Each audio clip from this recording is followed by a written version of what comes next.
We're on the 6th presentation of something epical.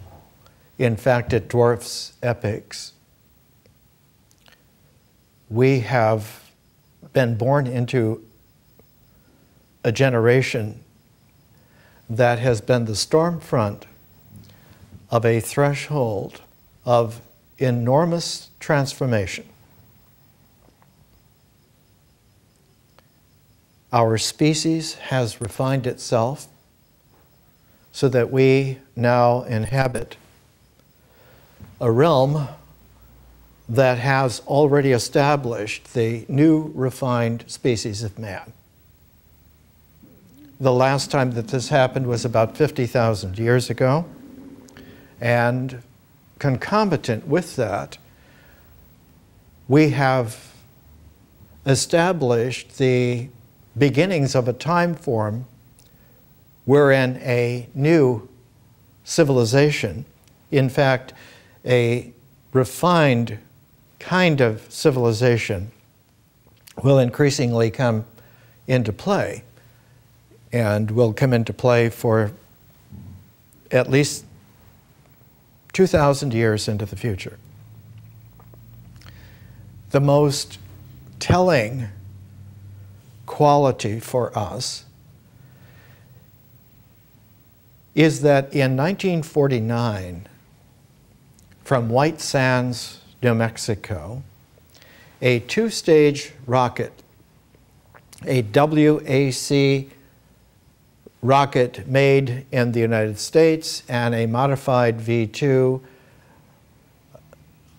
hijacked and rescued from Nazi Germany when the American troops took over the Peenemünde missile base, into a different kind of rocket called then a Corporal, that the WAC Corporal two-stage rocket in early 1949 went 250 miles above the Earth into what is today space, higher than the current International Space Station is in its orbit. Mysteriously, that program was terminated.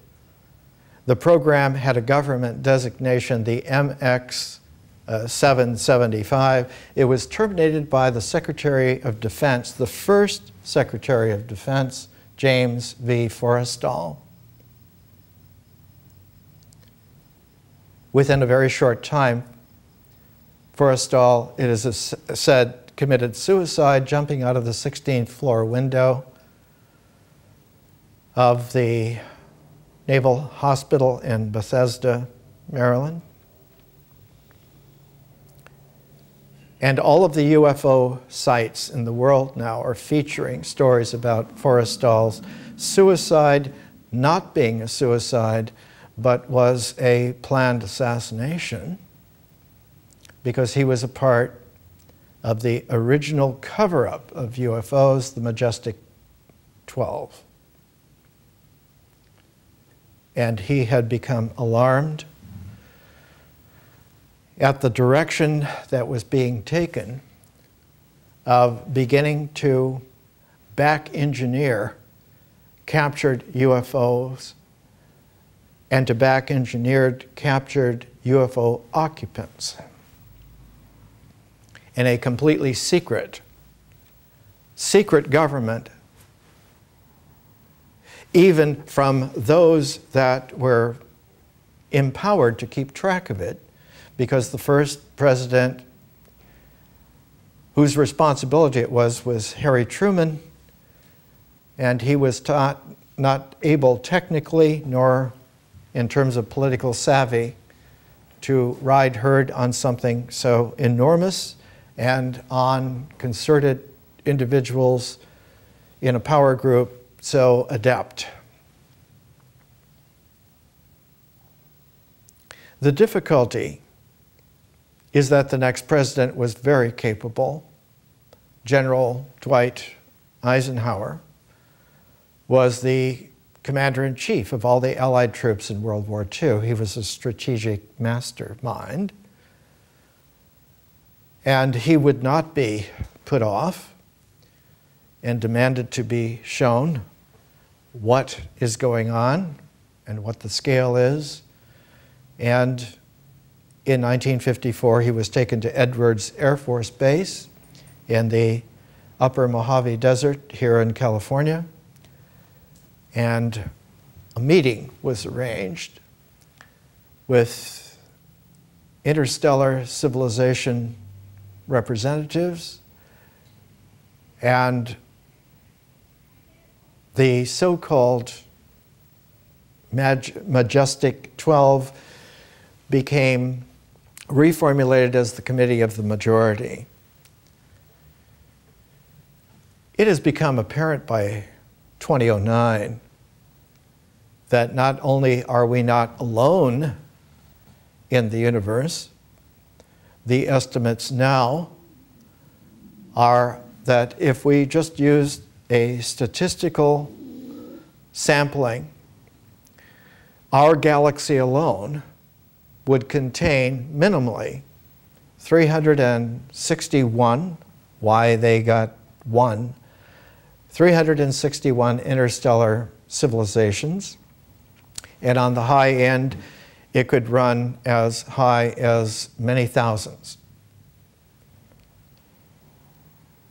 Apparently, in the development of what we used to think of as the universe, but now more properly, hearkening back to the Greek term used initially by Pythagoras, in the cosmos, the standard candle are galaxies, and that there are billions of galaxies, and each of these have trillions of stars, and each of those have the capacity to have planets, multiple planets, so that it is the height of imbecility not to understand that we are in a threshold of maturing to a point of interest,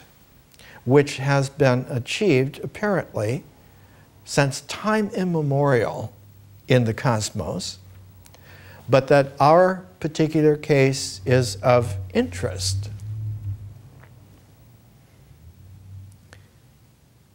If you look at some of the early photos from the WAC Corporal looking down on the Earth from 250 miles up in 1949, you can see the kind of global spread, the kind of planetary vista that is familiar now from the International Space Station. If you go further, if you go to the moon, as the Apollo astronauts did towards the end of their program, you can see the Earth rise over the moon as if it were the moon rising over the Earth, only 4 times its size and dimension. And we have talked about how in 1966, when the Whole Earth Catalog was first published in San Francisco by the Potrero Foundation. Potrero Hill is in the San Francisco area. The cover of it was the Earth from space, and the caption was, "We cannot put it together, it is together." And the comment instantly was that there were no colored shapes of nations on the globe. Just the swirl of the clouds, the prominence of the oceans, giving it a blue cast with the land green and brown. If you go further away, not very far in terms of the star system, and negligible in terms of the galaxy, and almost unnoticeable in the cosmos. If you go to Mars and look back, the Earth is a blue star.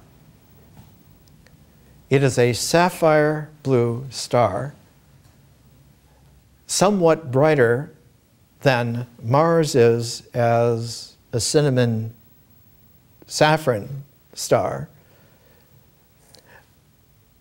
as bright as Venus.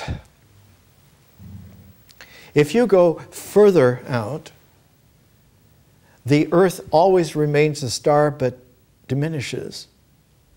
And the last photograph, the family portrait of the star system, our star system, from Voyager 2, reversing its angle of its cameras in the 1990s, took a family portrait of our star system for the first time. The Sun and the 8 stars of all the planets and the little tiny star of Pluto that is now a Kuiper Belt object. And the Earth from there is a very minuscule pinpoint sapphire dot. Not a dot, but too small to be a dot, just a spark. Our relationality to reality has a scalar now that is in evidence that could only have occurred to the greatest of intuitive yogis in the not so distant past. The quality of appreciation is that our responses, not just to this challenge or series of challenges, but to something which includes the challenges and the response, which is called an encounter, that this encounter is not just an event, but is a layered series that looks to us as if it were layered, but looked upon from a perspective of not just years, but even just centuries. It looks like an explosion, a creative explosion. And from the standpoint of terms of millennia, it looks like what Jesus once talked about as the twinkle in the eye. As quick as a twinkle in the eye, I shall be there. We shall all be changed. We will no longer be limited to the world of man, but we will have matured so that we are at home in God's realm, in the heavens, in heaven itself. We have achieved already this threshold. And what we're presenting here is how the backlog of insights through our long 50,000-year history as Homo sapiens sapiens increasingly became condensed and intensified about 350 years ago. The most convenient person to provide dates and circumstances, Sir Isaac Newton, who was born in 1642 and lived till 1727. And it is Newton's Principia Mathematica and his optics that give a watershed that something new has come into play in such a way that one of the great appreciator critics of that age, named Marjorie Nicholson, wrote 2 beautiful books on the effect on literature in Europe and especially in England because of the Newtonian revolution. One of them is Newton Demands the Muse. she must hear us anew.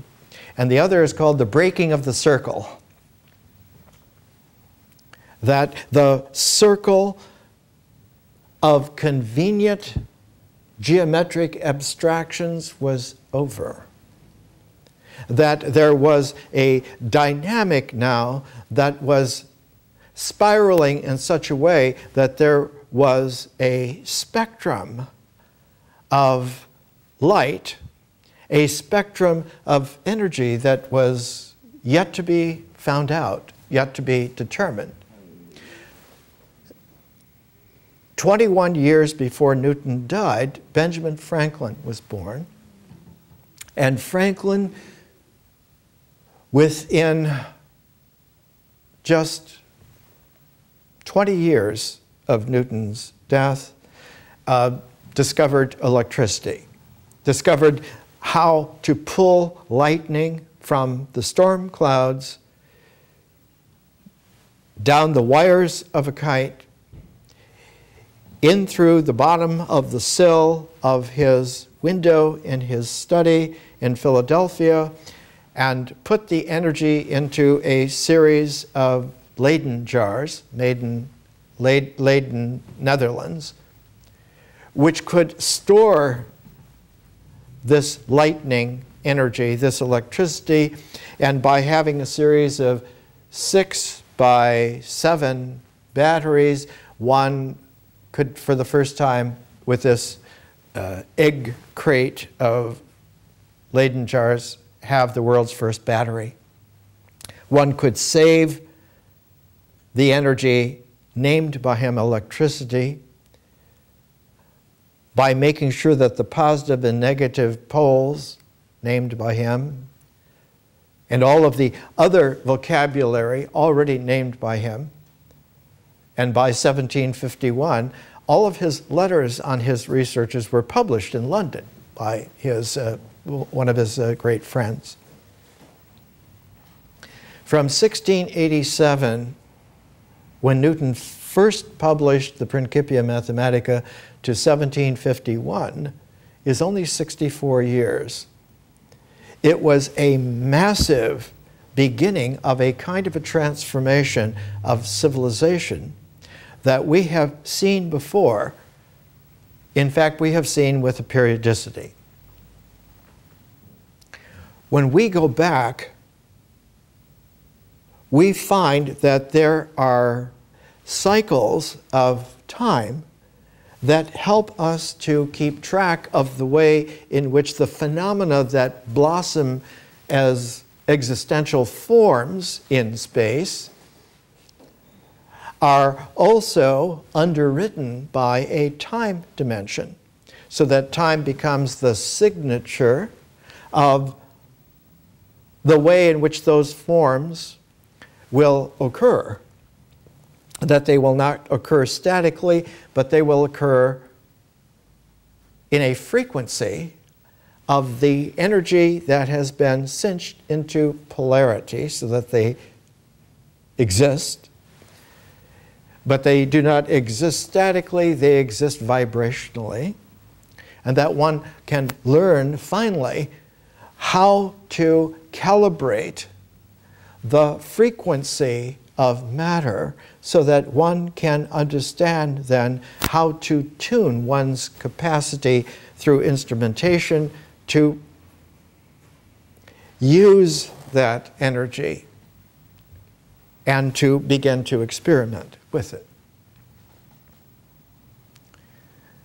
A little man named Michael Faraday, whose first job was to sweep out a building in London where Sir Humphrey Davy was doing experiments with mechanics and chemistry and magnetism.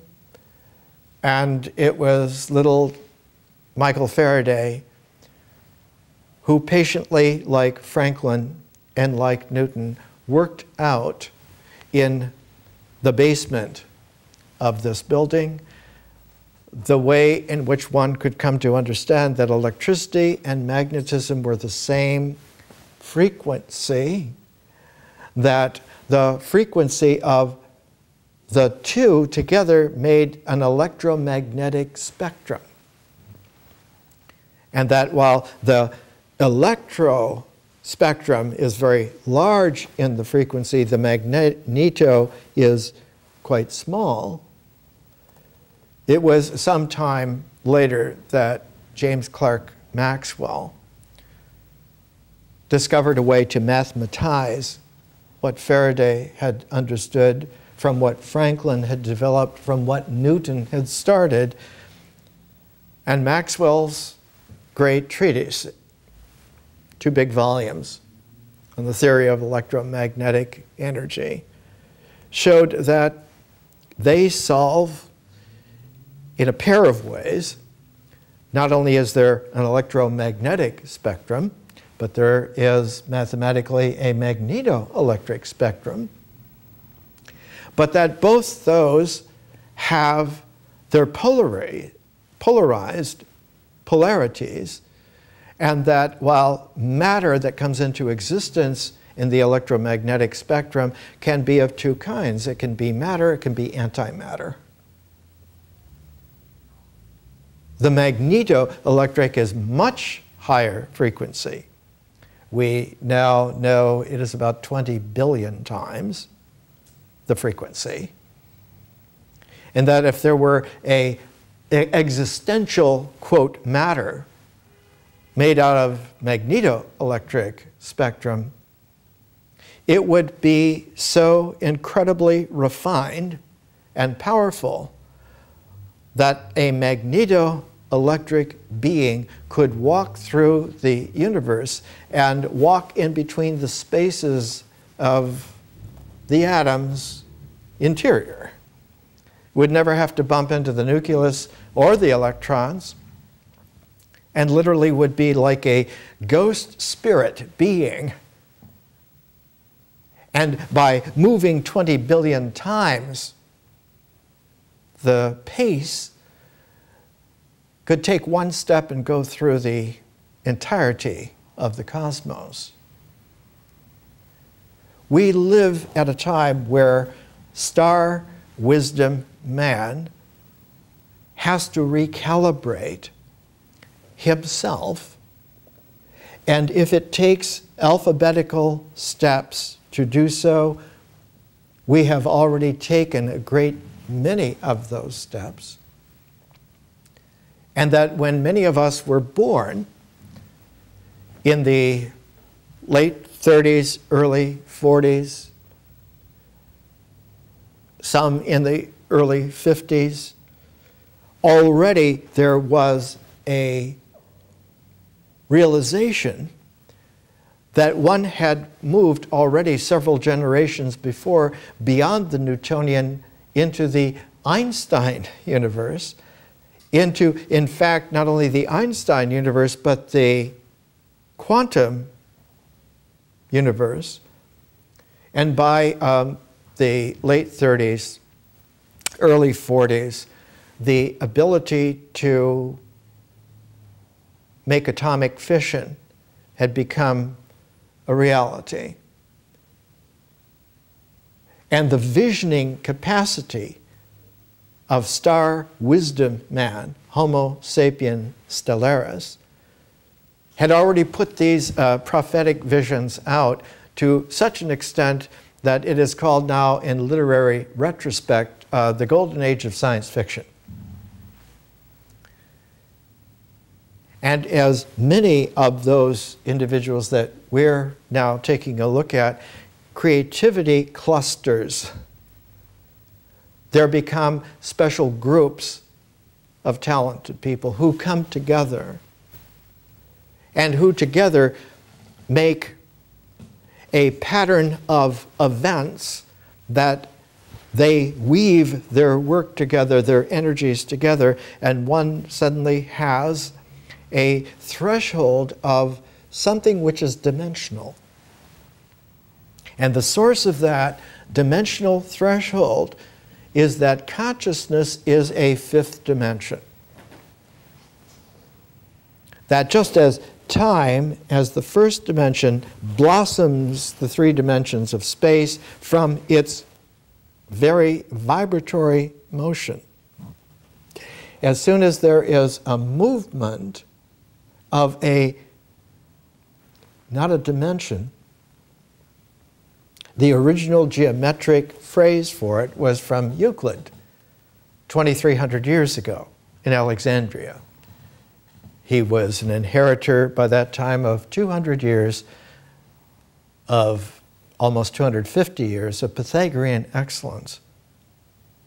The original beginning of Euclid's 13 books on geometry, the original sentence translated accurately from the Greek is that a point is a locus of no dimension, and when it moves, it begins to describe a line.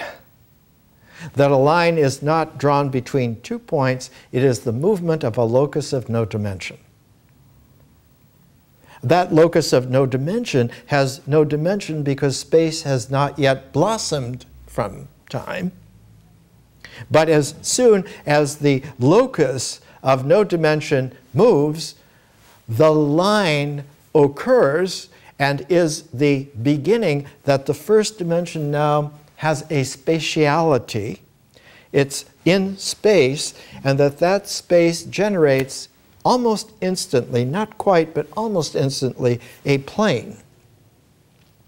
And that plane is capable in its two-dimensionality to fold. And because it can fold, it makes a three-dimensionality, a three-dimensional space. And so Euclid, not wanting to frighten young men who would come and pay to learn this, did not call it locus of no dimension mathematics. He called it plane geometry, so that the attention right away would leap over the mystical and get to the beginning of the obvious, so that one could then begin to teach them because they were not available in depth and refinement for the mystic underfield. And that underfield is nature. Nature is a field. And nature, when it has expressiveness in terms of time, begins a signature by which existence can then blossom into its three-dimensional space and encompass within that space the dimension of time, so that one now speaks and can speak of a four-dimensional continuum of space-time.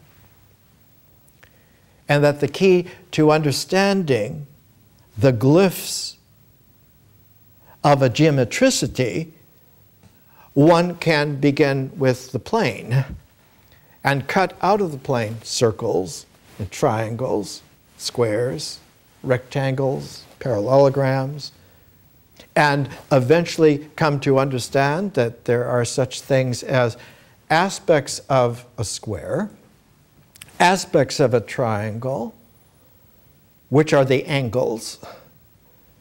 And especially one of the most interesting of all the angles is where two lines are perpendicular from a common point, so that the angle then is existentially capable of generating mystery in terms of a plane of expressibility, in terms of a geometricity. And if you make those lines such that they are linked together by a third line, you will have a triangle called the Pythagorean triangle.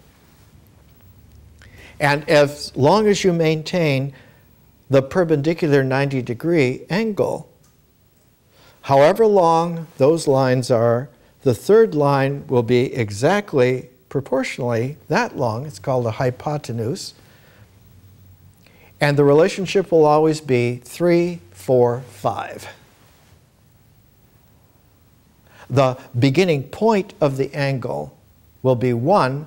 The two lines will be 2. The third line creates then the 3, 4, 5 ratioing. But the true beginning of that is not on the plane.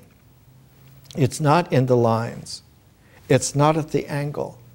The true beginning of that is the 0 dimension of the locus of no dimension, which is capable of movement, capable then of generating time, which is capable of blossoming space, capable of a great deal of appreciation.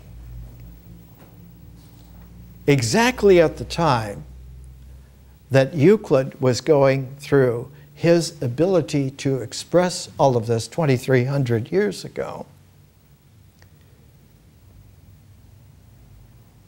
in India,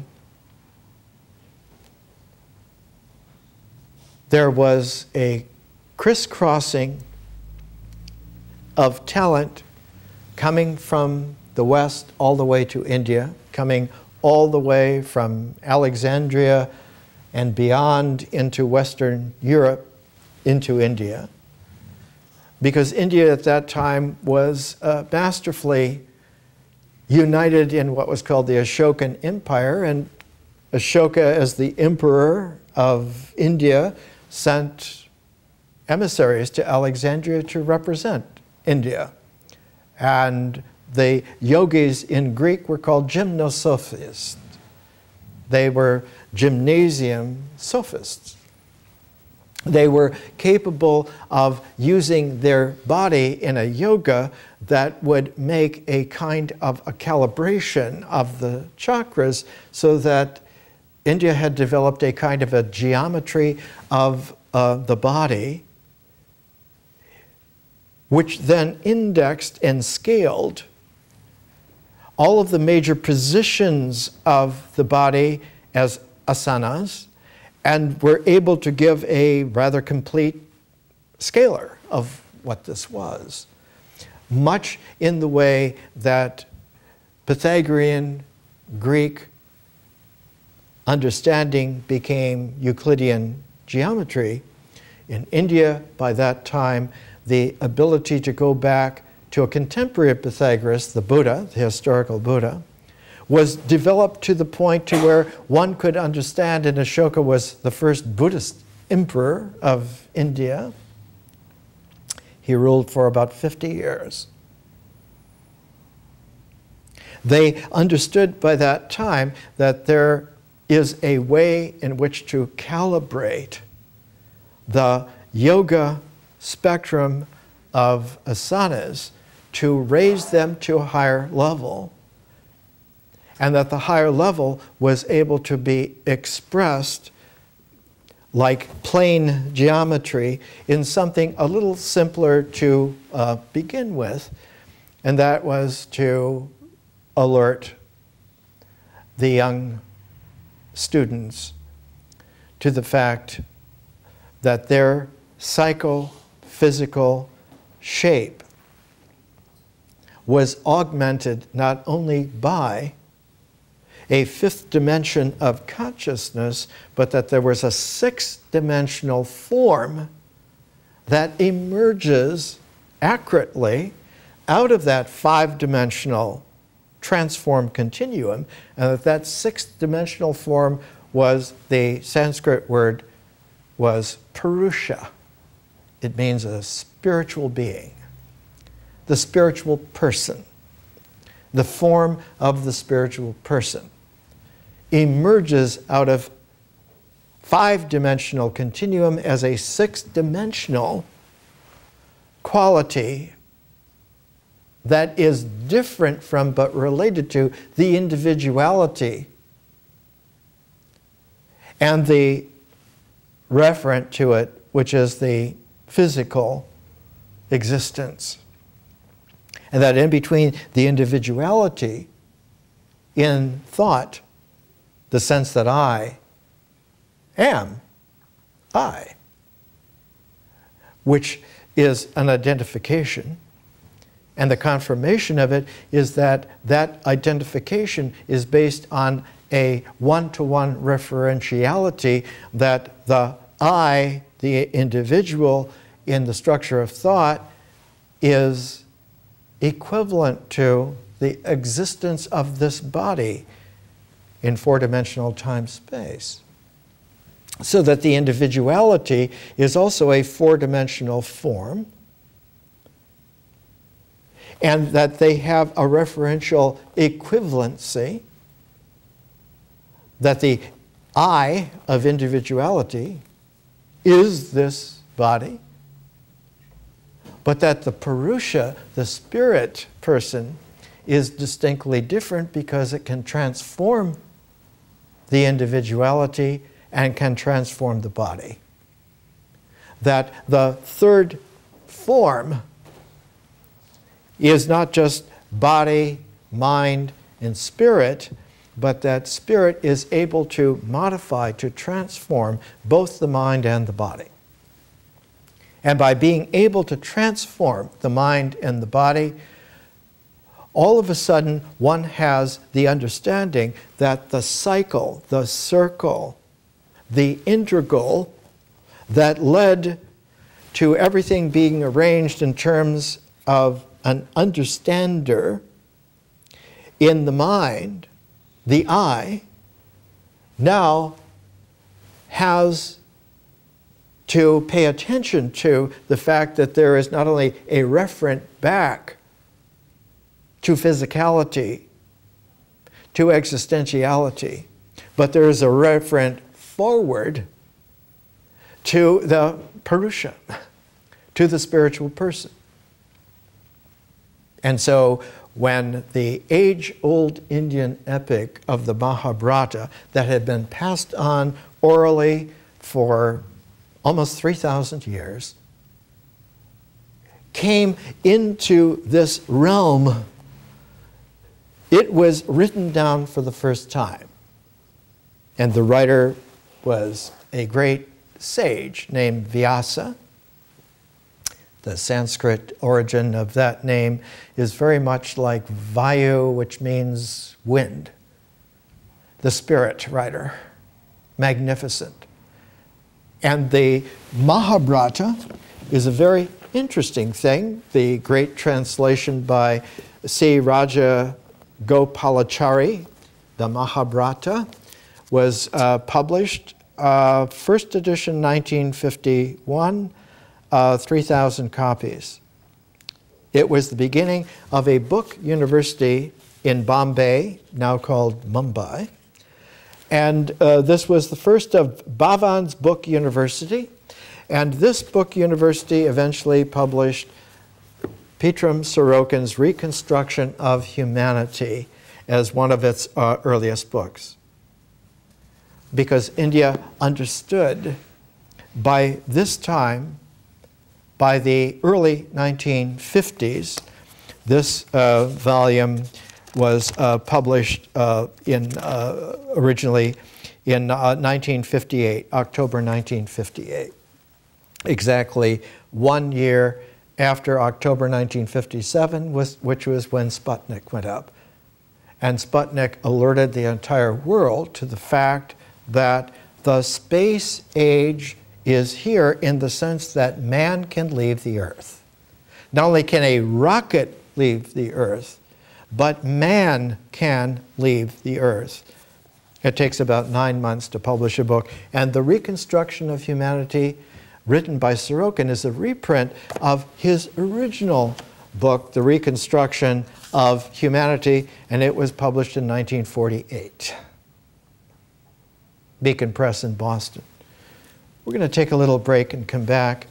What I'm doing is weaving for us, for our attentiveness, not for an argument, and not just a lecture, but weaving a presentation that we are being surfed along a tremendous tidal wave of newness, which is our own capacities raised almost to infinity.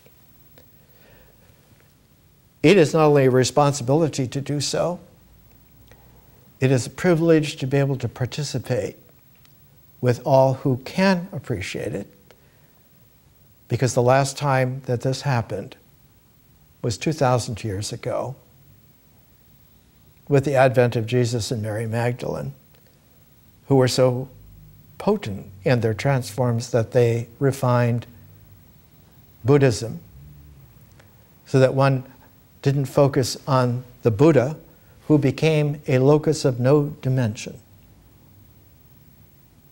Anatta, anicca. There is no I at all. It will vanish with a powerful yoga, but will reappear on what the historical Buddha called the other shore. And when it reappears on the other shore, the emphasis is not on the point of no dimension, but upon the plane, now raised to multidimensional levels. And so the emphasis is on the Bodhisattva. The transformation of the Buddha to the Bodhisattva 500 years later comes from the messenger from Alexandria and Jerusalem and Ephesus and Athens, sent to India by Jesus, and that was the Apostle Thomas, who was buried outside of a city, used to be called Madras, now it's called Chennai. And Chennai is so huge that St. Thomas Hill is in one of the inner suburbs of Madras of Chennai. We're going to take a break and then we'll come back.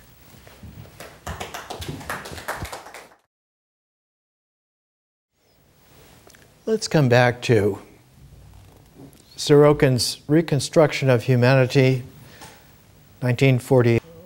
Just to recap about Sorokin, he was born in 1889. He was born in the far north of Russia, of a mother who was of Finnish background. They're called the Komi, K-O-M-I people, and a Russian father who was a repairer of church icons, and who died when Petrum was 3 years old. The father became increasingly alcoholic and abusive. And finally, at the age of 10, Petrum, with his 14-year-old older brother, left and never saw the father again and went to work. But because of his great genius, he literally put himself in St. Petersburg and became extremely important right about the time of the Russian revolutions, and became the personal secretary to Kerensky, and was deeply suspected by Lenin of being a danger, and was imprisoned a couple of times. And finally, Lenin decided to and in the cell were being held hundreds of men, and they were so desperate not to suffer the tensions of interminable detainment leading to death anyway, they sought to find ways to commit suicide. When someone would come down with typhoid fever, they would put them on their own bodies, hoping to become infected to die earlier. Two friends of Sorokin's from his university days made a special appeal to Lenin by saying he's a good example of the wishy-washy intellectual who should be let go and banished because they're not worth killing, they're ineffectual.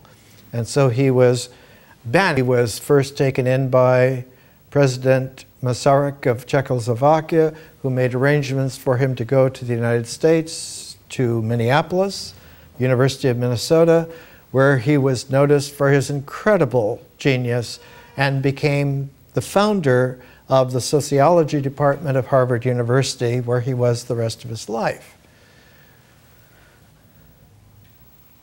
Here from the Reconstruction of just a few sentences to give you the poignancy of one of the founders of the science of sociology. The first mortal blow was dealt to it by its own agents, capitalists and large-scale entrepreneurs, for it was the captains of industry who launched the economy of big corporations, trusts, and cartels.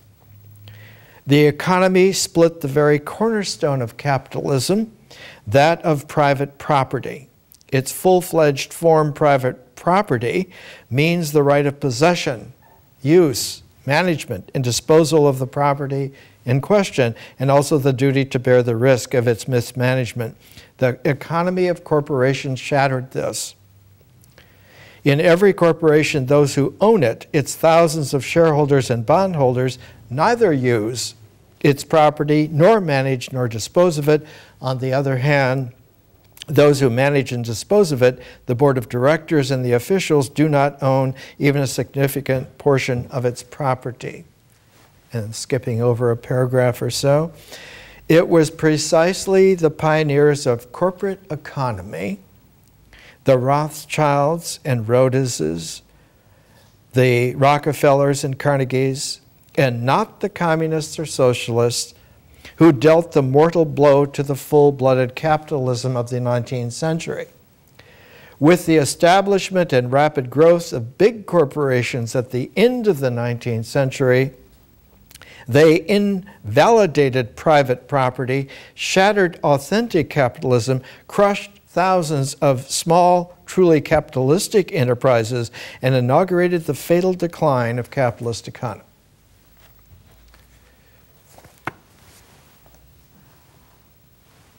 Such things do not endear you to the power structure of corporate things. And in 1944, he was removed as the chairman, even though he was the founder of the Department of Sociology of Harvard. And Talcott Parsons was chosen because he was a yes man for the power structure that wanted control of things, but Sorokin refused to leave.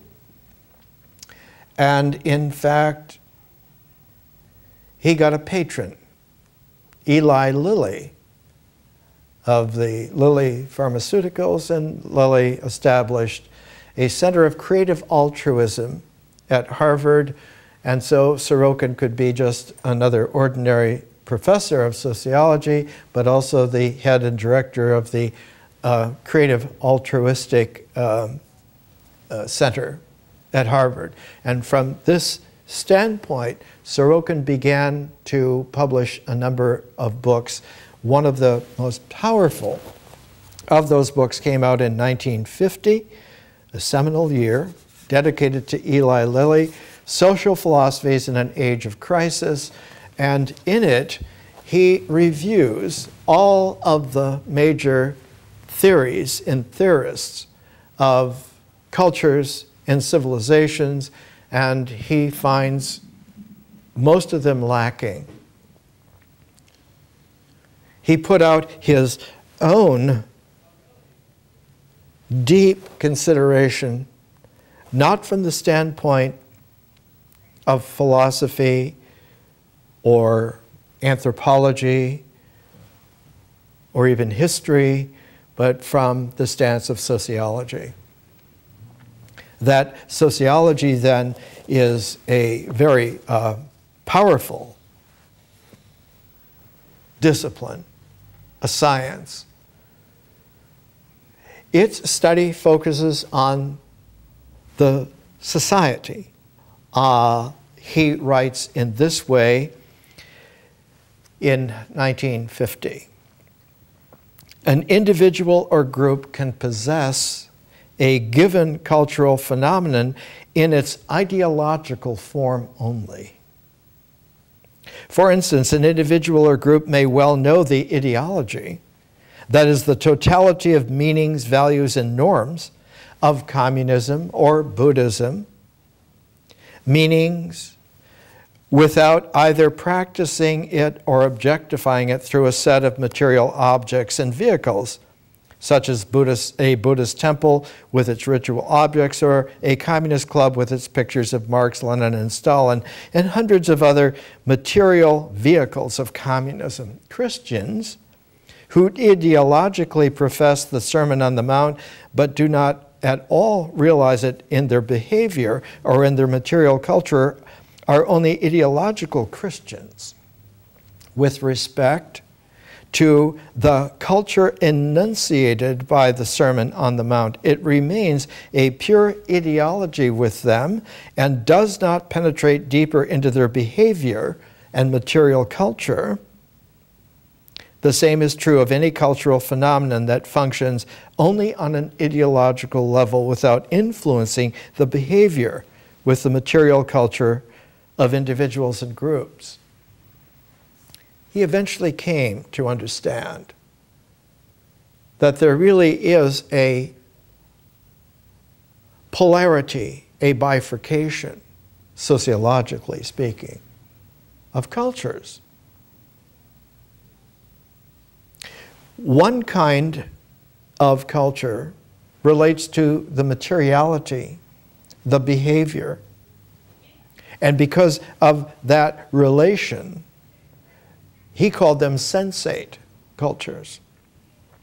The other relates to the refinement and integral ideological basis, and he called those ideational cultures.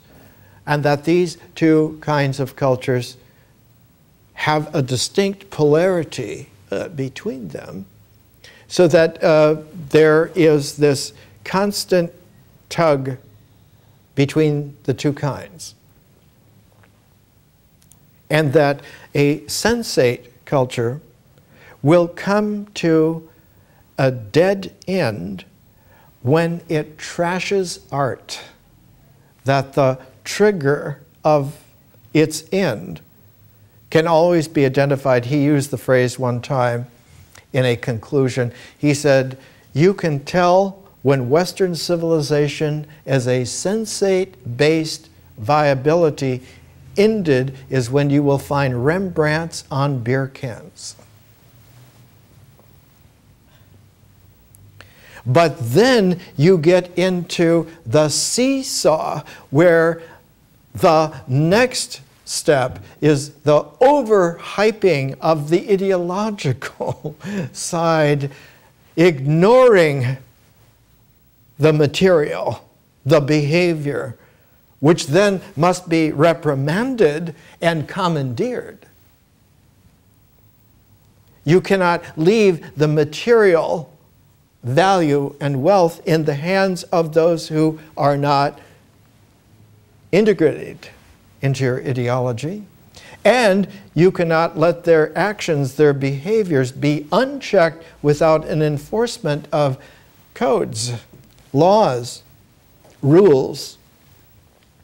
And so in the seesaw of this kind of polarity that mankind has been bounced like in a bad game, constantly flailing to find some way to be not just integrated in themselves, but to find ways to differentiate their capacities so that they can grow. And one of the difficulties is that that third way, not limited to a sensate, not limited to an ideological culture, that those two have a third way, but the third way is perilous because it involves bringing into play an infinite field, and that we are not used to operating within an infinite field. And so there never has been a civilization operating within an infinite field. We are many decades beyond what was able to be expressed in the 1940s brought in the 1950s to an incredible honing, and in the 1960s, radiantly presented at the time. We talked last week of Alfred Kroeber, one of the founders of anthropology, and he died in 1960. Sorokin died in 1968. And a number of other individuals that we're looking at and talking about. My own work began in 1958 and resulted in the learning civilization after working on it for 42 years on the level of a university professor, and also as an educator on a practical level of seeing what would work. In 1970, when I went to Calgary, Alberta, Canada, to design a whole interdisciplinary program, it was to be of 16 courses eventually, all woven together as a creative program. The first 3 courses that were designed were symbols, world mythology, and parallel lives. The parallel lives was taken from the classic great Greek figure Plutarch, who lived in the 1st century AD into the 2nd century. He was born about 55 and lived to 125 AD. He was Greek, but he lived at a time when the Roman Empire was the power structure. Not only the power structure, but was the society of the world at the time. Its only competitor was Han Dynasty China. The Roman Empire spread in such a way that it had tentacles and feelers all the way from Ireland to beyond Ceylon into what is today Indochina, and contacts with the Han Dynasty over Central Asia. Plutarch was a genius, and he saw that the only way to bring a recalibration into this new Caesarian power structure, the Roman Empire, was to use a complementarity to it, setting up a comparison which would not alienate the power structure, but in fact would seemingly encourage them because they were as great as the great forebears before them, the Greeks. And so in the parallel lives, he would take a great Greek and pair that man with a great Roman, to pair Alexander the Great with Julius Caesar. And in this way, to be able to illustrate through dozens of parallel lives something that could not be done ostensibly, to deliver a transformation on every level into the Roman Empire, into the Roman Imperium, so that they would begin then to understand that they were in a Greco-Roman civilization, not a Roman Empire.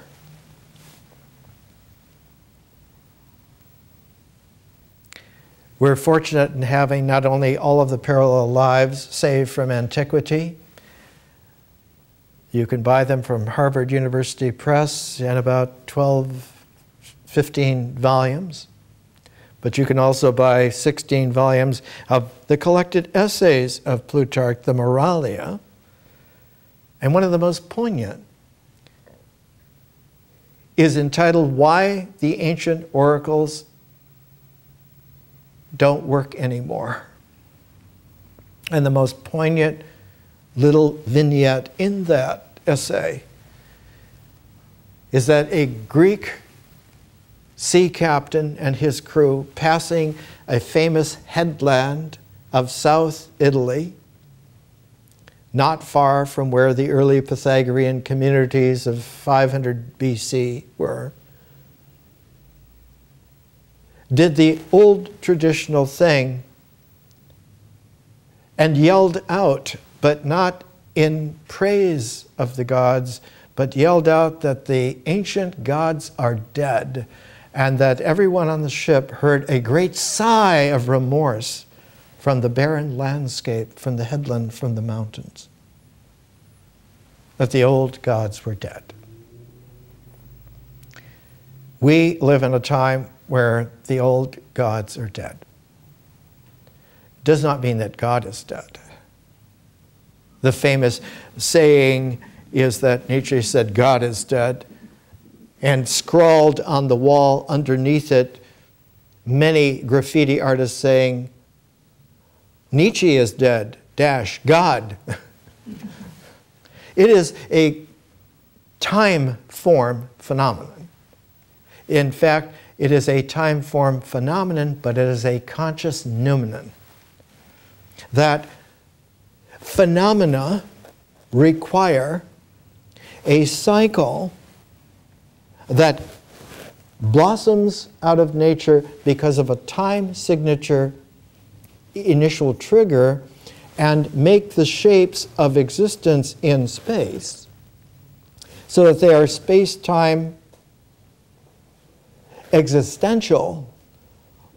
But if one looks at it in terms of a mathematic, they are time-bound. That their true shape is not that they are spatially shaped, but that they are time-bound. And so the development of someone like a Sir Isaac Newton, thousands of years later, understood that there is such a thing, that in between the 0 point of no dimension and the 1, which is an existential, factual, physical integral, that there is an infinity of in-betweens, and that one can have an infinity of movement from the 0 to the 1, which is an infinitesimal calculus, or one can reverse that and have the infinitesimal calculus going from 1 back to 0. In which case one has an integral calculus and then one has differential calculus. One can have even semi-differential equations, or one can have integral equations. And it is the reversibility and give and take of Newton's calculus that is extremely important. But he didn't call it calculus immediately. He said, in Principia Mathematica, he called these fluxions. They're the flux, which can be not only infinite, but any point in that infinite can be determined with a great accuracy. And the way to do this is here in this mathematical tome. Runs to many hundreds of pages. The final best translation of it was done just about 5, 6, 7 years ago, published by the University of California Press, the translation by I.B. Cohen. I.B. Cohen was the founder of History of Science department at Harvard, and a great scholar of Newton and a great scholar of Benjamin Franklin, and one of the fine figures of the 20th century. What is important is that in order to characterize the actuality of something, includes more than just pointing at it or referring to it or putting it into a simple arithmetical quality of identity, that there is the need to characterize it in its complete spectrum, its complete cycle of occurrence. And that by doing this, then, one comes to understand that the functions of the processes are part of the cycle of the stages of its actuality, and that only by taking all of this together in a spectrum cycle does one come to appreciate that by having further dimensions, one now has to have the reverberations of that cycle, and that those reverberations are the extra dimensions of consciousness, of a Purusha, a spirit person who is conscious, using that five-dimensional, now transformative continuum, and that by doing so they generate another dimension out of the field of vision, out of the prism of person, and that further dimension is the dimension of its actual history in the ecology of consciousness. And that by doing so, one gains an incredible facility. One gains the ability to do an analytic that one never had before in terms of the actuality, the precision, the infinite precision, and to be able to understand through an analysis the science, the scientific form, which is now an eight-dimensional form. And that the cosmos is an eight-dimensional form because of its four dimensions of space-time and its four dimensions of the ecology of consciousness. They not only make an eight, an octave, an ogdode, but by coming together, they generate a complementarity, which is like a ninth, but that ninth has its own kind of hyperspace. It has its own, quote, hyper three-dimensional spatiality, so that one has not only 8 dimensions, but one has a ninth of 3 further dimensions. One has an 11-dimension reality, which is what string theory is about.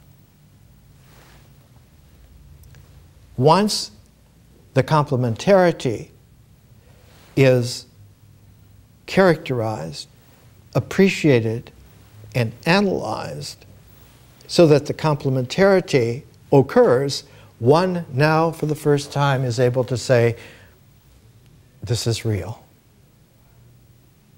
That the reality was not seeable before, not understandable before, but only in a fictive way that did not occur to anyone that it was a fiction.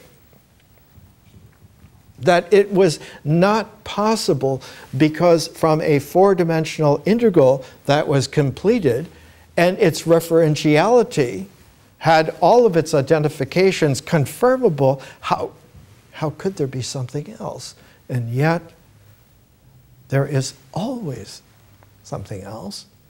And that the universe itself as a phenomenon, as it expands, to where does it expand? Where do those billions of galaxies go in their expansion? Because that expansion was not space. It was not even in time. So that there's a hyperspatiality outside of time, and the ancient wisdom word for that was eternity. That the universe expands into eternity, and as it does so,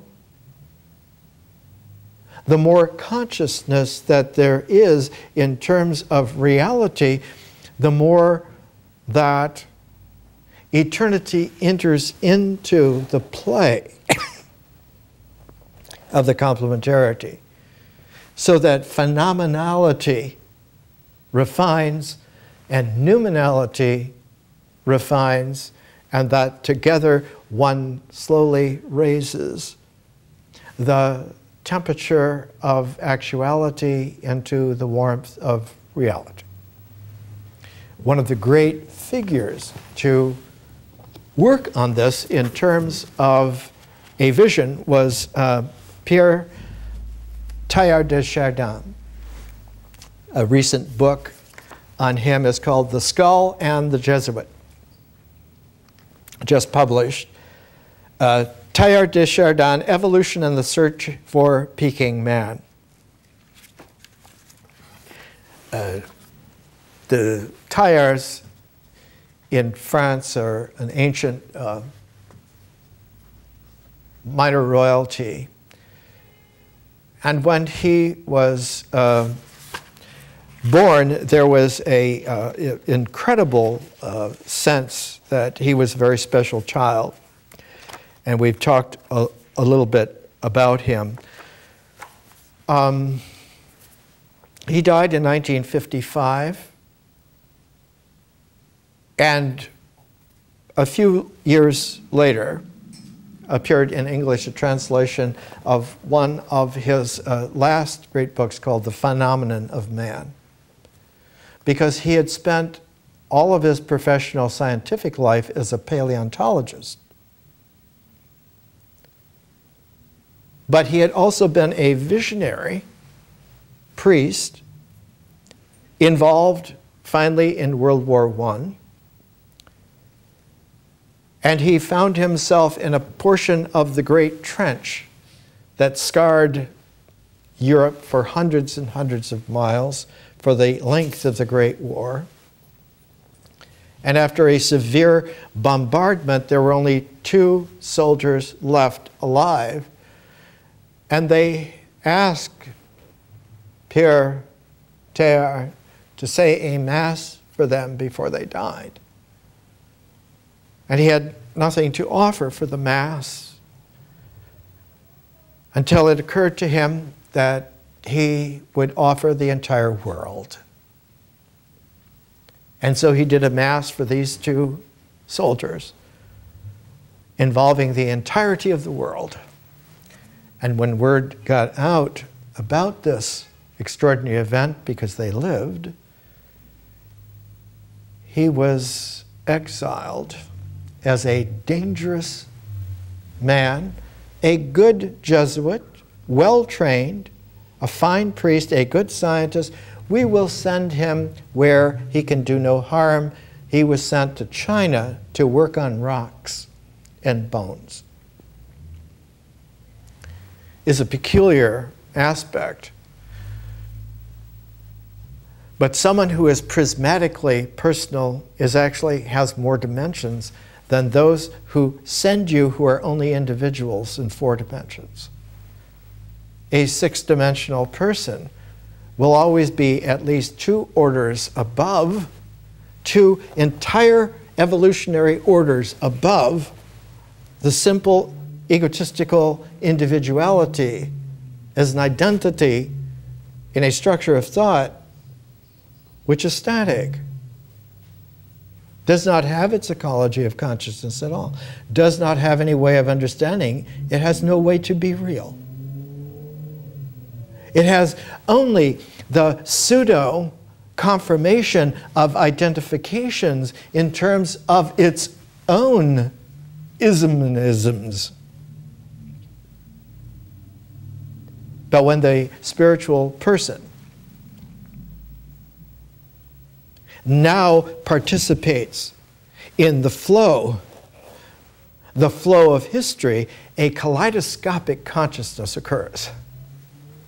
And not only is there a sense that time now is a continuum within the field of nature, it is a super continuum within the field of consciousness, and that when you put the field of consciousness and the field of nature into an interface exchange, now you have something that is tremendously potent, because the responsive form to that combined field is the cosmos itself.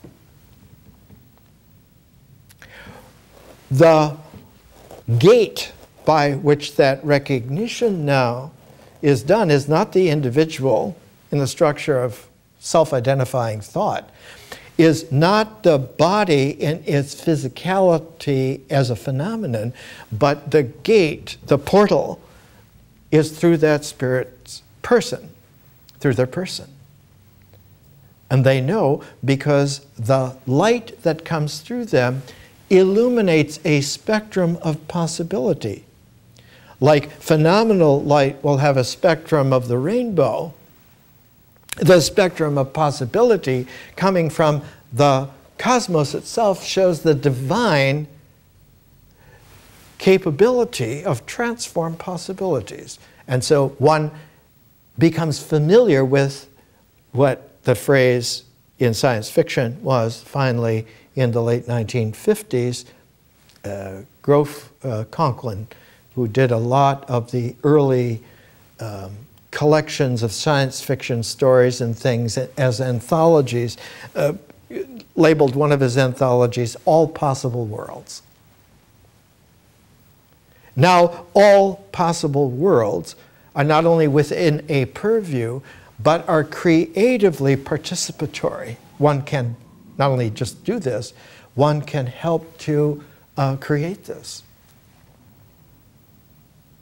Teilhard de Chardin, came up with a vision that the entirety of mankind seems to be branching out only to crust together into an incredible, like a bud which can open and flower. And that the flowering was the tip of the bud right at the point to where it comes together, it matures to open. That this omega point from an alpha point has a definite time signature to it, and that mankind has crusted in such a way that now the bud is beginning to take shape as a bud.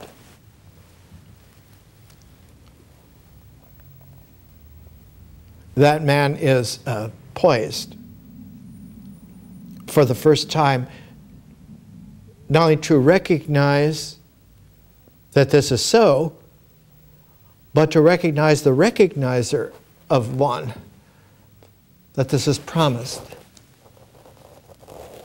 to be a true gift. And so the encounter becomes one of a great divine mystery, which is also at the same time precisely scientific. It is not only scientific, it is artistic. It yields itself to an analysis, but it also enjoys itself in continuing critiques. One of the fine things about art is that the more that one really critiques a work of art, the more one can appreciate it. That this is the way of science also, the more one applies an analytic, the more one appreciates that this analytic is enormously precise. It doesn't end the analysis, but it furthers it and furthers it in such a way that one discovers, like a work of art, a great work of art can be appreciated indefinitely. There are no limits to the appreciation of a symphony by Beethoven, of a play by Shakespeare. And the same in a science. There is no way that one can come to some finality of a conclusion in terms of an analytic. In microbiology, in quantum physics, in mathematics. There have been more monographs in the last 10 years on mathematics than in all the history of the world before that. It is a burgeoning, not just because it's a science, but it also is an art that one can appreciate the art of it, and one can analytically apply the science of it. So that in between the arts and the sciences is this kaleidoscopic flow of history. And that history generates civilization, not as a form, but as a kaleidoscopic process in the ecology of consciousness. So that most of the previous understandings, trying to make an entity out of civilizations, trying to make a phenomenon out of them, are misplaced, as if they were a projection of an egotistical identification, which is false not because the identification is false, but because identification itself is only apparent and extraordinarily limited in its dimensionality.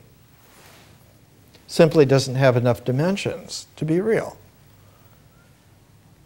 So that the ancient way of expressing this in Pythagorean terms 2,500 years ago was someone raising the caduceus of Hermes with one hand and reaching down with the other hand to pull another man out of the hole that he's standing in. Come out. Let's learn. More next week.